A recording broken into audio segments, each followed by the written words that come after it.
Hi, today I'm going to be talking about my leadership interview. I had a great experience interviewing Ron McGill, who is the director of communications at Zoom Miami. I've been fortunate enough to work under him, and I've had experiences with him that really show me how he's such a great leader.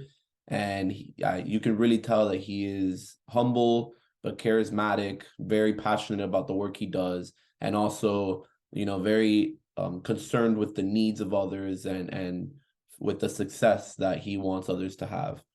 So one of the main reasons why I chose Ron McGill is because he's somebody that growing up in Miami and having gone to Zoom Miami many different times, I've had a lot of, I've looked up to him a lot as a child. And so when I actually got to have my first experience with him, working as a volunteer in the Conservation Teen Scientist program at Zoom Miami, in my orientation week, he decided that he was going to do a presentation where he basically spoke about who he was and the role that he plays at Zoom Miami and also what Zoom Miami is, their mission and stuff like that. And you can really tell that since he's taken over there, his culture that he's instilled in Zoom Miami is something that's phenomenal. And I got to experience it firsthand, which is why I believe he's such a great leader. Um, Another reason why I chose him to be the leader that I wanted to interview was because he has a lot of international experience. So he's traveled the world not only for Zoom Miami but also for National Geographic, and so he has a lot of different really cool perspectives of what leadership is in different countries. So one of the main places that he works is with Panama. It's a conservation program in Panama, and so he has a lot of experience with leadership, what it means over there, as well as in Africa, Southeast Asia, and a lot of different other places. So going into the interview, one of the perspectives I had on him was that he is very charismatic. He's a great public speaker. When he talks, you're just mesmerized by what he's saying. He's a great storyteller. And going into the interview, I expected it to be just that.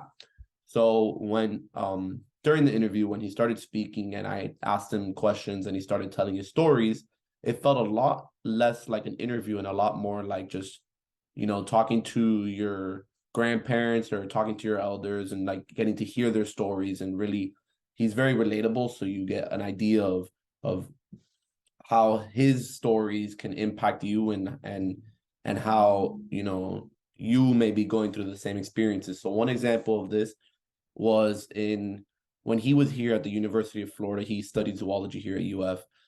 He was had a lot of really cool experiences with his mentors, and as he was talking about that, I was just able to relate to it because of the experiences I've had with my mentors and how they've shaped my leadership, similar to how his leadership was shaped by his mentors while he was here at UF.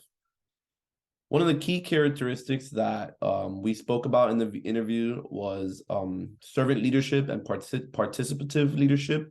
So this is something that he stands by completely in his leadership style. He believes that those that are at the top need to be at the same level, mentally, responsibility wise. They should all be, at the same level in terms of the culture of the organization. So, for example, one of the stories he gave me that I had no clue about this, but he really took it to heart when he first learned this was a governor of Florida named Bob Graham was a governor that he really looked up to because he had a program that he called Workdays. And so what it was is that this governor would spend a full day, 8-hour day, working any other job in the government. So, for example, he would be waste management worker, so like trash pickup. He would do construction. He would do tomato picking, which was one of the more interesting ones that I found out later after doing some research. So these work days were something that this governor did, to really understand what it was that those under him were going through and to be able to really empathize with those people and have the humility to know that what he was doing was learning their perspective. It's similar to what Dr. Sochik talks about in his book about the undercover boss, but he wasn't doing it for fame. This governor had zero press there, would never, talk about what he was doing or when he was doing it. And so Ron McGill, I have seen him do this in action. When I was a volunteer there would be many times where he would come up to us And our job as a volunteer was to talk to the guests that were there about the animals, about conservation, about all those things. So sometimes he would come and talk with us, and he would also talk to the kids and do basically the role that we were doing, even though he's, you know, this big, huge figure, director of communication. Normally, those people would be sitting in their offices worrying about sending emails and stuff like that. But Ron just loved being out with the volunteers. He says that the volunteer program at UF that he started there is one of the best that he's seen in the entire country as far as zoo programs. So I was really fortunate to work there and be able to work under him. Another thing that he mentioned that really sat with me was the idea of influencers versus leaders. So this has a lot to do with his idea of humility. And when he was talking about his idea of humility, he did the influencer versus the leader. So what he believes the influencer is somebody who's not worried about what other people perspectives are, not worried about other people's success, not worried about others. They're just worrying about getting their own followers and having their own success without the impact it may have on those around them. Versus the leader is somebody who's humble and somebody who has the right perspective of those around him and their role in the community that they're in, and how they can be a part of everybody else's success and not just their own. So leaders attract followers, influencers are the ones that look for followers. Finally, after the interview, I was really impressed. I mean, I've always been impressed with his leadership style, but now that I learned about how he was able to make it to where he is today, it's really shocking and really surprising that he was a kid who was constantly bullied in elementary school, he told me, which was very surprising to me. He's very, seems very extroverted and very charismatic, but he was not always like that. He had to work to become a very charismatic and a very good leader. And he says that he sees himself, throughout his life has seen himself progress as far as leadership and as far as his enthusiasm and his passion. And it's really great to see that you can start from whatever point you are and you can work towards being a leader. And he credits a lot of it to his mentors, which goes back to the humility aspect of it. He doesn't see his success only as what he's gained, but also what others have helped him gain. And another thing that he also mentioned is that he knows that he has a lot more to work on. I mean, Ron McGill is 62 years old now, and he's still saying that he has a lot to work on and that he doesn't think that he's the best version of himself and that he wants to be a better leader and a better individual, which to me is just amazing that at 62 years old, you're still striving to be the best version of yourself.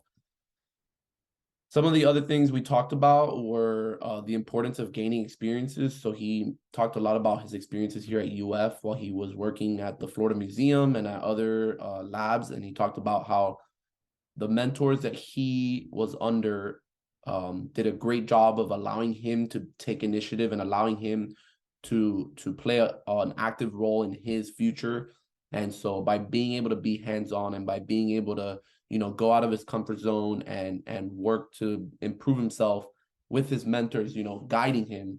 He says that form of leadership, that guidance leadership, is something that he is, forever in debt to those mentors, and that he wants to instill that in his practices so that the future generations can also have mentors that push them to be active in their future goals and have initiative and everything like that.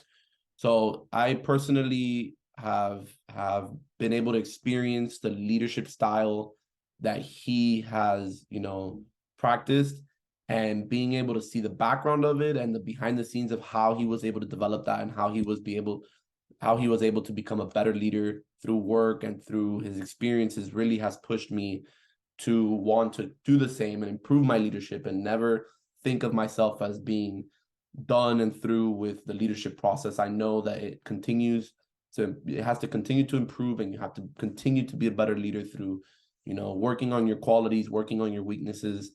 So that's something that has, I've been given insight to because of the interview, and I'm very grateful for him allowing me to interview him, and it was a great experience all around. And also thank you guys for for giving us the opportunity to interview one of our favorite leaders. Thank you.